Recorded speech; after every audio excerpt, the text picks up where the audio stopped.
You're welcome to Business Daily on Trust TV. My name is Chamun Dabeng. Let's talk numbers. We're starting off with the market this morning.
You're welcome back, and once again, my name is Chamun Dabeng. Now, in the past 2 days, we have discussed a rise in the cost of transportation and food inflation ahead of Christmas and the New Year celebrations. Now, today we're going to be discussing the general rise in inflation and the general rise in the cost of commodities. Now, joining me in the studio today is economist and financial analyst, Mr. Steve Nwachukwu. You're welcome to the show. And the Deputy Business Editor for Daily Trust, Mr. Sunday Michael Ogu. You're also welcome to the show. It's my pleasure. Now, we're going to start off with a couple of tables. Let's take a look at them. So let's take a look at Nigeria's inflation rate from 2010 down to 2019. So in 2010, it was 13.78%, and it moved on to 10.85% in 2011. And yes, there was a drop in 2013 with 8.51% and 8.05%. And in 2015, it was up by 9%. Let's move on to 2019, and it was 11.39%. That was by 2019. Now, let's also take a look at Nigerians' inflation rate for 2020. Now, it started off with 12.13%. And by the end of the year, it was at 15.75%. That was for 2020. Now, taking a look at these figures, you actually see that Nigeria has always had some sort of issue when it comes to inflation rates. We've always had high levels of inflation rate. Now, taking a look at past years, I mean, the buying power, the buying capacity of many people, I don't think it was as difficult as it is today. So what is so different back then that, you know, things are so different now? Let me start off with you, Mr. Sunday.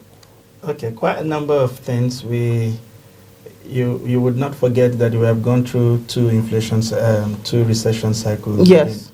Within the last 5 years. And what that basically means is a shrink in production activities within your economy. Within the same period, we have seen nearly about 3 or 4 devaluation of the naira. Which basically means that prices have to be repriced according to what the current exchange rate. Worst case, in fact, is that even with the devaluation, there is a huge margin between the official rate and the black market rate, well over 100 naira in difference. And it is difficult for people to even get these things from the official market. It then means that the black market was actually the indicator of what the real exchange rate were in the market. So if you have an SME, if you run an SME and you need to buy spare parts from China, it basically meant that the only place to go was the black market. It wasn't anything about the official value. Then there was also, these periods were also replete with all kinds of insurgency. It meant that people couldn't go to farms, so they couldn't produce the raw materials that could feed into the companies, to keep productions at bay or even cheaper. It then meant that a lot of these companies had to source for raw materials in other locations other than where they came from.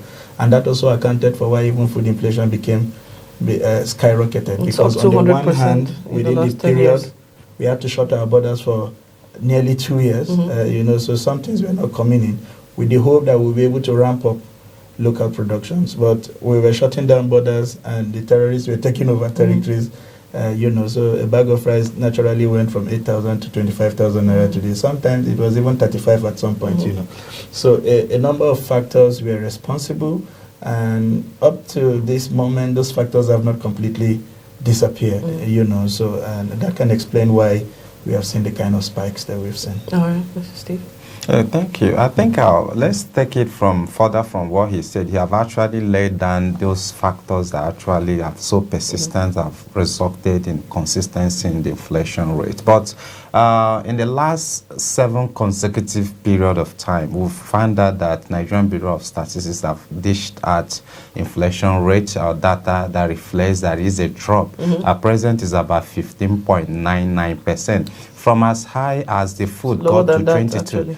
No, it's 15.4% now. Yeah, okay. Yeah, 15.4. It was in October, 15.99. Now it's 15.4%. So you see a consistency in drop. But the truth remains that what most of us query is there is no relationship between what the data being dished out by the Bureau of Statistics to the realities on ground. Just like my colleague here did mention that those issues or those factors that result in price hike or result in the input or output cost from the forest, from the raw material, scarcity of raw material, and from the insecurity that makes most of our farmers not to go to their farmlands to bring us these food crops. So these very factors are still persistent, they are still relevant, they are still very much affecting the society. But the data we are getting from the Bureau of Statistics shows otherwise, that we are having the food inflation dropping.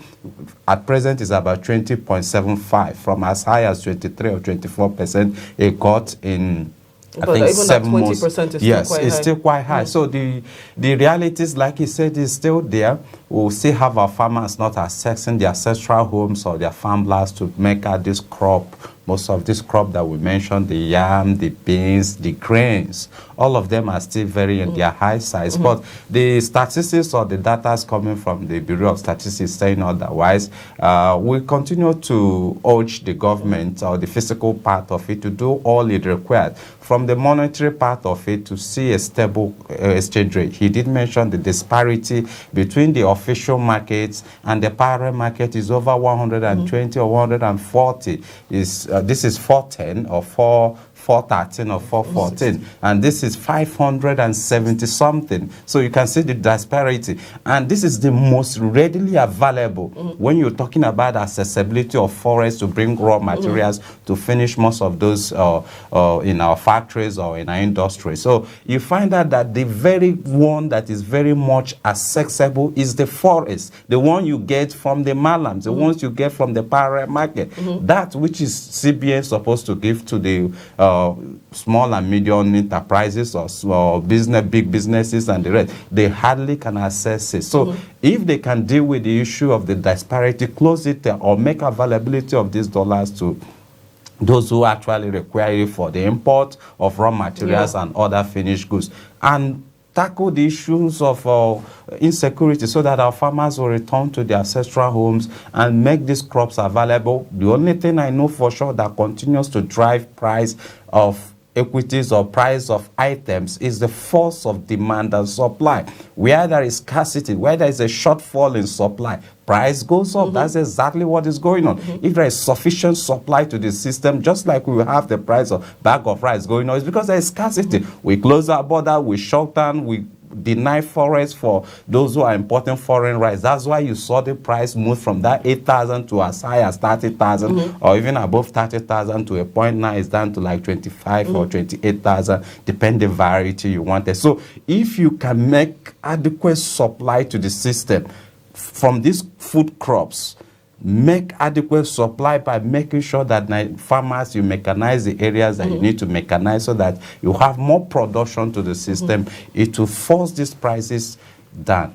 All right, so we've had situations where, farmers have actually hoarded their goods, or, people who ship things into the country have kept things away to reduce the amount that is actually being circulated, so that when the time comes, they can actually hike the prices and sell for a bigger profit. Now, what can actually be done to sort of control or regulate such things? I'm not sure if it was with Dr. Ohu that we had that conversation in a different forum from here. Like Doctor has basically enumerated it. Everything is impacted by the influences of supply and demand. Not the government directly intervening in markets and putting stiff controls in place, or even telling people how much they should sell what they had procured. If you didn't determine how much they have to buy it, you have no business determining how much they have to sell. But basically what we have seen as best practice in Europe and in the Americas is the government does not leave the forces of demand and supply to itself. So that is why we have strategic grain reserves. As you produce and you have excess, the government come in through the commodity market and the rest to absorb this excess demand so that farmers themselves can also make good and reasonable income on their efforts. Because if they flood the market with everything they have produced because of the lack of capacity to conserve or to preserve, the market will be overflooded, prices will drop, and then it becomes unprofitable to produce those things from the farm. So these strategic reserves come in and mop up these excesses and reserve them. And at the point where it does appear like supply is shrinking and prices are rising, because you want to control food inflation, which is vital for nutrition, for household stability and all, then you release from your strategic reserve to shore up whatever is available in the market and continue to keep prices at bay. That for me is the best way to intervene in the market. All right, Mr. Steve. I think it's actually the situation Nigerians are facing is totally far from what whether government is trying to take up the excesses. We don't even have enough to talk of issue to meet the demand of the people. I think it's far from it. The reality, if we are talking about food hike, you are talking about these crops or these food items are not available in the market. That's just the truth. That's just the truth. It's not available. We have insecurities in our hands, and it's prevalent in most of these agrarian areas where you have farmers. They've sacked them from their villages. Basically, they've left. the north. Yes, of course, that's the truth. It's not. I understand what he's saying about the strategic reserves and the rest. That is when the systems are working. But here, we don't even have enough to supply to the market. We are talking about import. Nigeria is a consuming nation. The rice we consume, we don't have not cultivated enough to say that, oh, you are trying to reserve so that, no, it's not even in that situation now. It's a question of making sure that these crops, the farmers have access to their farmlands and take their grants and harvest and supply to the market. They will always find an equilibrium in the sense that when they know, the farmers also know when they are having excess supply to the system, they will reduce. But as we speak, they don't even have a sex. As we are cultivate, as they are harvesting, is going to the market. There's no even reserve to talk. We are releasing from the reserve. Simeon talked about trying to, most like maize, they did something about maize couple of years or 2-3 years now, and we've not seen anything available in the market. They still supply, the supplies are required for the system for our poultries and other that requires maize. It's still being sourced from abroad. All right, so let's take a look at this next table here. It's Nigeria's inflation rate for 2021, pardon me. Yes, so we opened up with 16.47%, and as we said earlier on, we're now down to 15.4%, but our peak was actually in March with 18.17%. So from that March downwards, we've actually, like Mr. Steve rightly said, we've experienced a decline, a steady decline, and we're currently on our 8th decline at 15.4%. Now, all right, so with these consecutive declines that we've recently had, like I said, 15.4%. Now, what factors do you think may actually disrupt this steady decline? I think, like I said earlier, we've had a 7 consecutive decline in our food and core inflation rate. So what we have now is 15.4%. And it doesn't tell the realities in the markets. That's just the truth. Ask me if the exchange rates have dropped since the time these figures have started dropping. No. It's been steady between 410 and 411. The truth remains that those who are accessing this very forest to buy the same raw materials are still even paying more. So the output or input aspect of it is still increasing. Go to the market. Most of the items available in the market, apart from the food crops, you still find these components of dollar making these very items to go high. But let's see and believe that what the Bureau of Statistics is dishing out is genuine, is not doctored, is not influenced by politicians. That's the real data they are giving to us. But the truth remains that the realities we face in our markets is saying otherwise. All right, so now that we're staring at subsidy removal in 2022, they're going to be removing subsidy from fuel, and there's also talk of removing electricity subsidy also. As a matter of fact, there was a discussion saying that one of the reasons why we have unsteady or unstable electricity is because of the fact that the tariffs are actually quite low, and this is coming from a former NERC commissioner, Mr. Ekpo, and that was what he had to say on it. Now, do you agree with that? Do you feel that, you know, it's because of those low tariffs that we have unstable electricity? Sorry, I digressed a little bit, but yes, with, you know, the removal of those subsidies, will it affect the consecutive declines? Would it push the figures back up? There are quite a number of fiscal measures that experts have expressed concern about their likely impact on the few gains that we have seen, which is what you have called the decline between April and date. We can explain the decline. There are quite, you know, the inflation basket is made up of so many things. The food inflation is just one aspect of it. And naturally, it's a core. Yes, it's a core. But naturally, as we approach harvest seasons, I mean, we have seen beans go from 1,200 back to about 550, 650. You know, so you can explain a bit of some of this drop.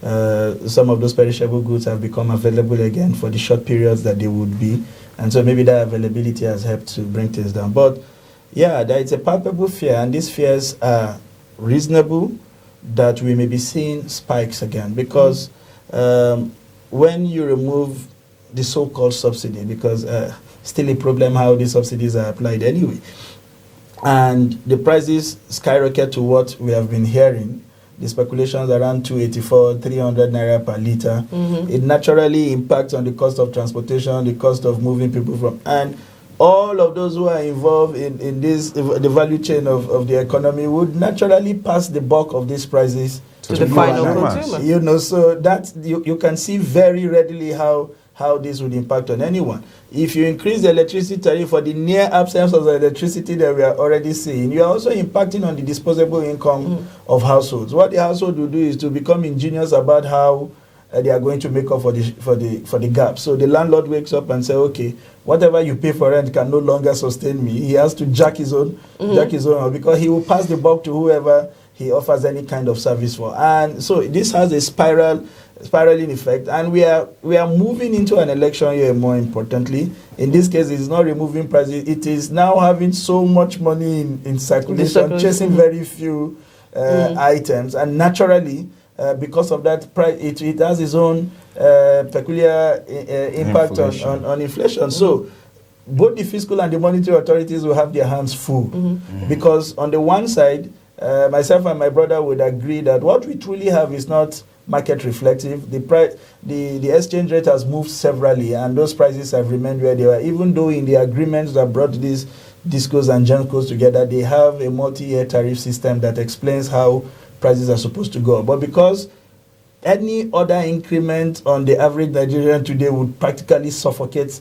them, you know, so we've been finding ways to shift the evil day, you know, but it will come upon us one way or the other. What I don't know is, to answer your question straight, is whether merely increasing tariffs increase electricity generation. If that was the case, maybe we would have moved to about 15 to 20,000. We're still within 3,000 megawatts for now. You know, so we've been wallowing around the same place. It takes far much more than that, and all kinds of suggestions have been made. Even the Jankos are pressed for funds. Maybe they will have to sell some stakes to new investors and inject new funds into the system to expand. Maybe we'll have to basically decompose the national grid system we have. There's no reason why, for instance, you produce electricity, let's say in Suleja, and you have to send it to a national grid in Benin before it is served to people. You know, it just doesn't make sense. What should you be thinking about today is captive power supply. I mean, if anybody can invest in any kind of power generation equipment that can serve only Lugbe or even the central area or Should be Gwagwalada. Why not? encouraged. Yeah. It should be encouraged. That way, when we have those pockets of investment, it's easier to maintain. It's easier. You have a catchment area that is easy to regulate, and you're focused on that area. And you're focused on that rather than do things on a very huge. I mean, we all know the story of Mambila.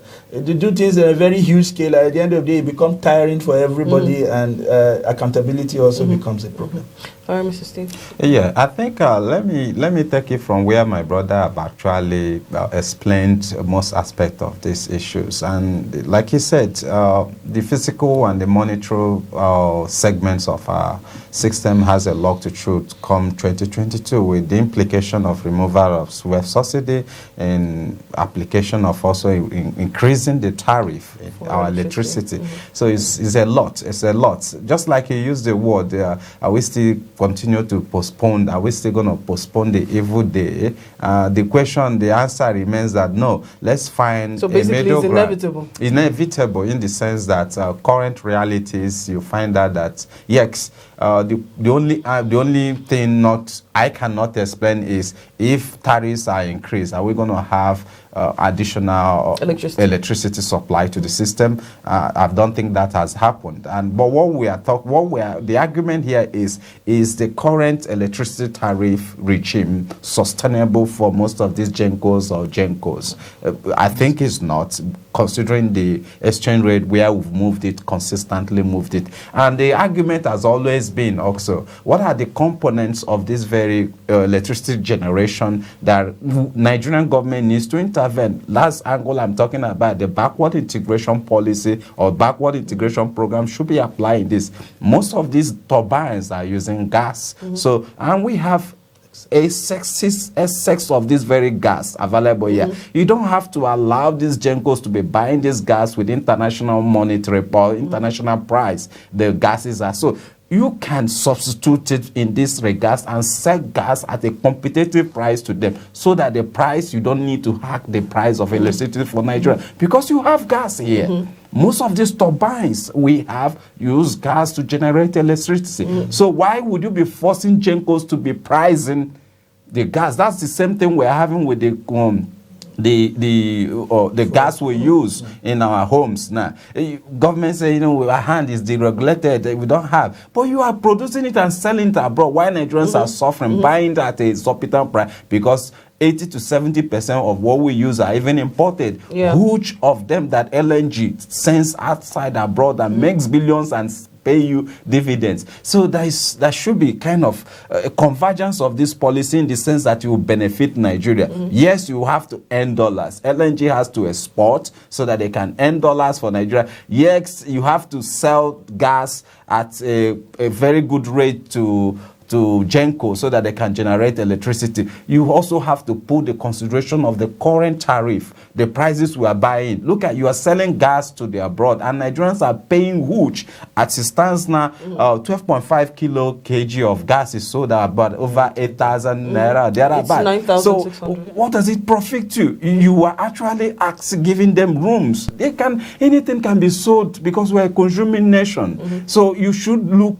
inwards. That's why I said this backward integration policy, whereby you can take advantages of what you have to make those things competitively cheaper or competitively available for your countrymen. All right, so when you say that the evil day is practically inevitable, does this mean more years of struggle for the Nigerian populace and also the businesses that are out there?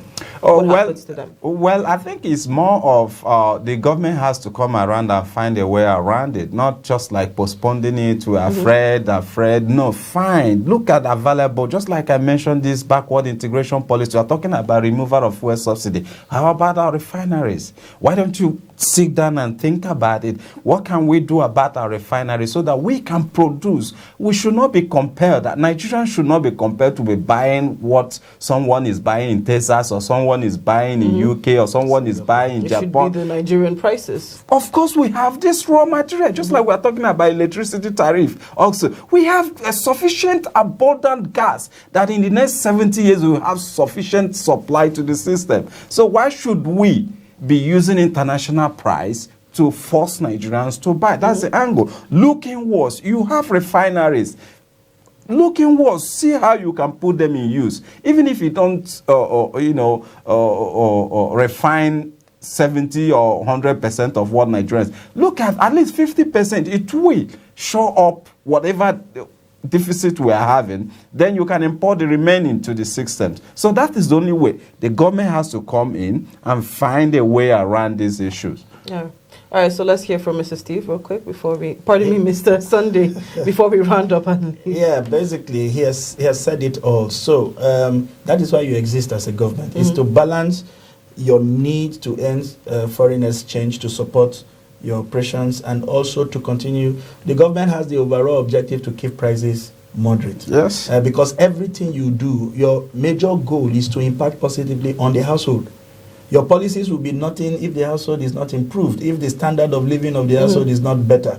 Because everything that impacts the household in turn has negative consequence for the society. So if you do something that makes it impossible for the household to send children to school, then we will continue to have Boko Haram fester, because those become the ready recruits, for those kind of insurgencies to thrive. If you do anything that makes it impossible for the household to provide sufficient meal, then you are dealing with stunted growth. Your children will be struggling to compete. And malnutrition, struggling to compete with children from Singapore or even the West, where they get good feeding program in schools and all kind of incentive to keep children in school and develop them within the right age. So it's a mix of several things. You cannot be evolving policies that strangulate your people at the expense of making money. So you bring in the money, and the money cannot solve the endemic crisis that you have created at home because of a mismatch, like he said, of policies. So you have your external policy objectives, but more importantly, you have a national development agenda, that is primary, and every other thing revolves around that your agenda. All right, thank you very much. We have come to the end of our show for today, so I'd like to thank my guests in the studio. Thank you so much, Mrs. Sunday, and thank you so much, Mr. Steve, for being a part of the show. And to all our guests out there, thank you so much for watching. Do not forget to follow us on our social media platforms. You can find us on Instagram, Facebook, and YouTube. Just look us up at Trust TV News, and you will definitely find us there. But before I go, I'm wishing you all a happy Christmas in advance. I hope that you enjoy the holidays tomorrow, and yes, all the way to New Year. Just have a really great one. Well, once again, my name is Bang. Come back again for more Business Daily. Let's talk numbers.